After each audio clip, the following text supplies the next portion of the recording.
アドバンテスト、ソーシーテスター世界シェア 50% の検査巨人です。TSMC も NVIDIA も最終検査でこの会社の装置を使います。2024年度売上は約5500億円。営業利益率は 20% 超。AI ブームの陰で検査工程の覇権を握る日本企業がいます。本動画ではこの企業を5分で体系的に解き明かします。創業は1954年。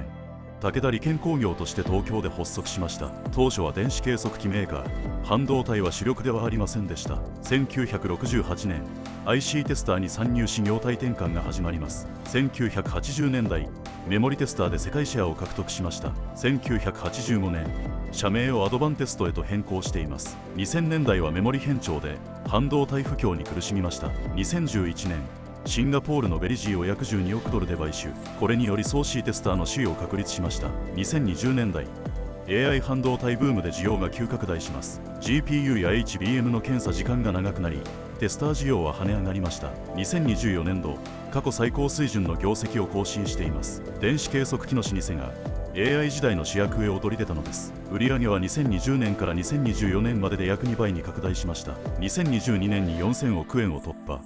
AI 需要が押し上げました。営業利益率は 20% 超。装置業界では極めて高水準です。売上の約8割を半導体テスター事業が占めます。中でもソーシーテスターは世界シェア 50% で首位を維持。競合は米国テラダイン。シェア差はおよそ10ポイントです。メモリテスターでも世界シェア5割超。HBM 需要が支えます。地域別売上では台湾と韓国で全体の6割を占めています。TSMC とサムスンが2大顧客。両社で売上の半分近くです。化学業界平均の利益率の3倍。装置メーカーとして異例です。受注残は数千億円規模。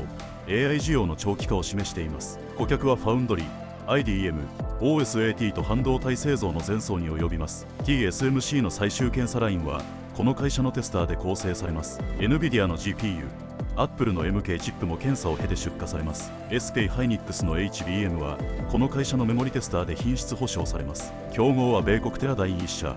実質的な2強体制です。中国勢の参入はあるものの、先端装置領域では依然劣後しています。テスターは設計と密接に連携。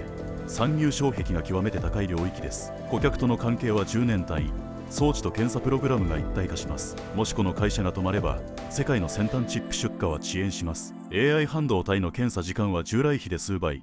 テスター需要を押し上げます。GPU の検査1台あたり、テスター稼働は数時間に及びます。検査が回らなければ、AI サーバの出荷自体が止まる構造です。市場予測では半導体テスター市場は2030年に2倍超へ拡大。成長ドライバーは AI、HBM、そして自動車向けソーシーです。HBM4 の量産は2026年休産。検査需要はさらに強まります。同社はシステムレベルテスト、SLT 領域への投資を強化中です。群馬と仙台の工場を増強、生産能力を引き上げています。リスクの一つは、AI 需要の踊り場で受注が急減する可能性です。過去にも半導体不況で売上が半減した事例があります。もう一つは、中国国産テスターの中域での追い上げです。先端領域での優位は当面続く。というのが業界の共通見解です。テラダインとのソーシーテスター首位争いも注目すべき焦点です。あなたはこの検査の独占構造、健全だと思いますか？ AI 時代の最終関門を握る企業、それがアドバンテストです。毎週土曜、テックインフラ企業を1社ずつ深掘りしています。面白かったらいいねとチャンネル登録をお願いします。サブストレイトウィークリー。また来週。